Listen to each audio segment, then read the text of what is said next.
E se eu te dissesse que a Bíblia descreve uma era em que gigantes dominavam a terra, corrompiam a humanidade e ameaçavam o plano divino? Esses seres, chamados Nefilins, não eram apenas monstros de carne e osso. Eles eram o resultado de uma rebelião celestial, e sua existência foi tão terrível que Deus decidiu destruir o mundo inteiro com um dilúvio. Mas quem eram eles? E por que sua história ainda nos assombra hoje? O livro de Gênesis nos transporta para uma era de corrupção e caos. A humanidade se multiplicava rapidamente, mas, junto com o crescimento da população, veio a maldade.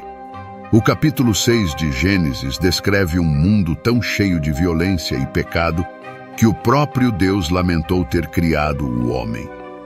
E é nesse cenário que os Nefilins entram em cena.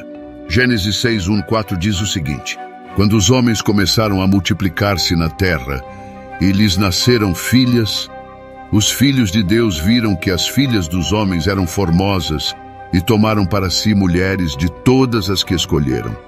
Naquele tempo havia Nefilins na terra, e também depois, quando os filhos de Deus possuíram as filhas dos homens, e elas lhes deram filhos. Estes foram os valentes, os homens de renome da antiguidade. Esses versículos são como uma janela para um mundo perdido, um mundo onde algo sobrenatural estava acontecendo. Mas quem eram esses filhos de Deus? Essa é a pergunta que tem intrigado estudiosos por séculos. Muitos acreditam que esses filhos de Deus eram anjos caídos, seres espirituais que desobedeceram a Deus e decidiram se envolver com as mulheres humanas. E desse cruzamento proibido nasceram os Nefilins, descritos como homens de renome e valentes, mas também como gigantes. Não eram apenas grandes em estatura, eles eram imensos em força e influência, dominando as civilizações ao seu redor. Mas será que era só isso? Ou havia algo mais sombrio por trás da existência deles? E aqui está uma questão para refletir. Se esses seres existiram, o que eles significavam para Deus e para o futuro da humanidade? A resposta começa a surgir quando olhamos para o que Deus fez a seguir. Os Nefilins são descritos na Bíblia como gigantes e homens de renome, mas esses títulos escondem uma história muito mais profunda. Para entendermos quem eles eram, precisamos voltar à ideia dos filhos de Deus mencionados em Gênesis. Muitas interpretações, incluindo o livro de Enoque, um texto apócrifo que complementa a narrativa bíblica, afirmam que esses filhos de Deus eram anjos caídos. Segundo o livro de Enoque, um grupo de anjos conhecidos como os Vigilantes foi enviado para observar a humanidade, mas ao invés de cumprir sua missão, rebelaram-se contra Deus. Esses anjos, liderados por um ser chamado Semjaza, desceram à terra e ficaram fascinados pela beleza das mulheres humanas. Eles decidiram tomar essas mulheres como esposas, algo que ia contra a ordem de Deus. Dessa união proibida nasceram os Nefilins. Mas eles não eram apenas gigantes fisicamente. A tradição judaica e até outros textos antigos sugerem que os Nefilins eram seres de força sobre-humana, mas corrompidos. Eles introduziram uma era de terror e violência na terra. A Bíblia diz que a maldade aumentou tanto que toda inclinação dos pensamentos do coração humano era sempre e somente má. Gênesis 6:5. E os Nefilins, com sua força e poder, não só espalhavam essa violência, mas também corrompiam espiritualmente a criação divina. Relatos apócrifos e interpretações mais modernas sugerem que os Nefilins tinham uma aparência intimidante. Imagine gigantes com estaturas que podiam ultrapassar os 4 metros de altura, com olhos brilhantes e feições ferozes. Eles eram conhecidos por sua força e crueldade, conquistando povos inteiros e se tornando lendas vivas. Mas o que eles faziam de tão terrível? Os textos antigos falam de um mundo onde os Nefilins dominavam, liderando exércitos e instaurando o caos. Eles eram guerreiros que ninguém podia derrotar, reis de cidades antigas e figuras de culto. Alguns acreditam que as civilizações antigas, como as que construíram as grandes pirâmides ou as misteriosas ruínas megalíticas, poderiam estar ligadas à força descomunal desses gigantes. No livro de Enoque, há uma acusação ainda mais grave contra os anjos caídos que geraram os Nefilins. Eles ensinaram à humanidade segredos que deveriam ter permanecido escondidos. Esses anjos introduziram armas, magia, astrologia e outras práticas que corromperam ainda mais os seres humanos.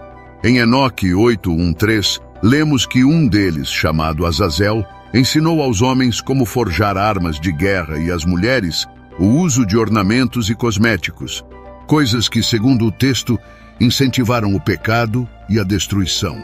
Além disso, os nefilins, com sua fome insaciável, não só consumiam os recursos da terra, mas também atacavam outros seres humanos. Há registros no livro de Enoque que sugerem que eles chegaram ao ponto de praticar canibalismo, comendo a carne de homens e bebendo sangue. Isso os tornava não apenas monstros físicos, mas também espirituais. Agora, por que esses anjos fariam algo tão terrível? Uma teoria é que havia um plano maior em ação, um plano liderado por Satanás para corromper a criação de Deus. Em Gênesis 3:15, Deus havia prometido que um dia a semente da mulher derrotaria Satanás. Essa semente seria o Messias, Jesus Cristo. Mas, ao criar os nefilins, Satanás tentava impedir que essa promessa fosse cumprida. Como? Corrompendo a linhagem humana. Se a humanidade fosse misturada com o sangue dos anjos caídos, o Messias não poderia nascer. Os nefilins, portanto, eram mais do que gigantes violentos. Eram uma tentativa de destruir o plano divino. Agora, aqui está algo para refletir. Se você vivesse naquela época, cercado por violência, corrupção e gigantes que espalhavam o terror, como manteria sua fé? Essa era a realidade de Noé, e o que ele enfrentou foi muito mais do que uma simples construção de uma arca. Mas aqui vem algo importante. O poder dos nefilins não foi eterno. Apesar de seu tamanho, sua força e sua influência, os nefilins eram seres criados fora da ordem divina. E tudo o que desafia o Criador mais cedo ou mais tarde enfrenta consequências.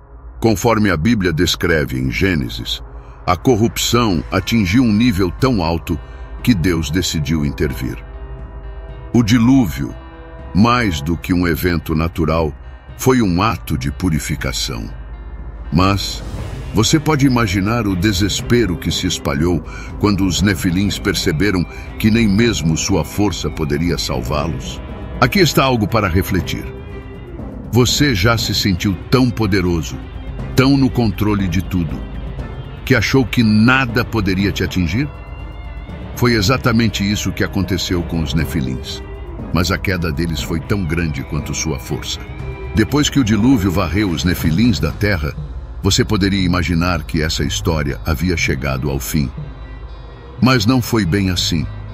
A Bíblia menciona gigantes novamente em várias passagens posteriores ao dilúvio. E é aqui que o mistério se aprofunda. Como essas figuras extraordinárias voltaram a aparecer? Em Números 13:33, os espiões enviados por Moisés à terra prometida retornaram aterrorizados, dizendo: também vimos ali gigantes nefilins, descendentes de Enaque. Éramos aos nossos olhos como gafanhotos, e assim também éramos aos seus olhos. Esses descendentes de Enaque são conhecidos como os Anaquins, uma linhagem de gigantes que habitava Canaã. Além disso, em Deuteronômio 3:11, encontramos a menção a Og, rei de Bazã, descrito como um gigante cuja cama tinha cerca de 4 metros de comprimento. Isso não é algo que você encontra em qualquer lugar, certo? Mas como esses gigantes surgiram novamente? Há algumas teorias intrigantes. Alguns estudiosos acreditam que, mesmo após o dilúvio, anjos caídos continuaram se relacionando com mulheres humanas. Essa ideia sugere que o mesmo pecado que levou à criação dos primeiros nefilins foi repetido. Seriam esses gigantes uma segunda geração de híbridos, tão poderosos e corrompidos quanto os primeiros? Outra teoria sugere que a linhagem dos nefilins não foi completamente eliminada no dilúvio. Pode ser que algum traço genético tenha sobrevivido através de uma das esposas dos filhos de Noé. Essa ideia, embora controversa, explica por que gigantes reaparecem em contextos históricos e bíblicos. É impossível ignorar as semelhanças entre os Nefilins e as figuras mitológicas de outras culturas. Os titãs da mitologia grega, os Anunnakis da Suméria e os gigantes da mitologia nórdica, todos são descritos como seres poderosos que governavam os humanos ou guerreavam contra eles. Muitos teólogos e historiadores sugerem que essas lendas podem ser ecos de histórias reais sobre os Nefilins. Por exemplo, a história do Minotauro de Creta, um híbrido entre homem e animal, lembra as práticas de corrupção mencionadas no livro de Enoque. Esses gigantes eram mais do que humanos, mas menos do que divinos. Eles se tornaram lendas, mas suas ações foram profundamente reais. Se os Nefilins realmente voltaram após o dilúvio, isso significa que o plano de Satanás de corromper a humanidade continuou. Mas a Bíblia nos mostra que, mesmo com esses gigantes reaparecendo, eles nunca conseguiram destruir o plano de Deus. Davi derrotou Golias e os israelitas, guiados por Deus, derrotaram os Anaquins em Canaã. A força desses gigantes nunca foi maior do que a obediência a Deus. Se você achou a história dos Nefilins fascinante, assista esse vídeo na tela sobre a história de Enoque, um homem que caminhou tão perto de Deus que foi levado direto ao céu sem morrer. Sua jornada inclui encontros com anjos caídos, revelações de mistérios celestiais e visões que ainda ecoam na profecia até hoje. Clique agora e venha descobrir essa história repleta de segredos e momentos surpreendentes.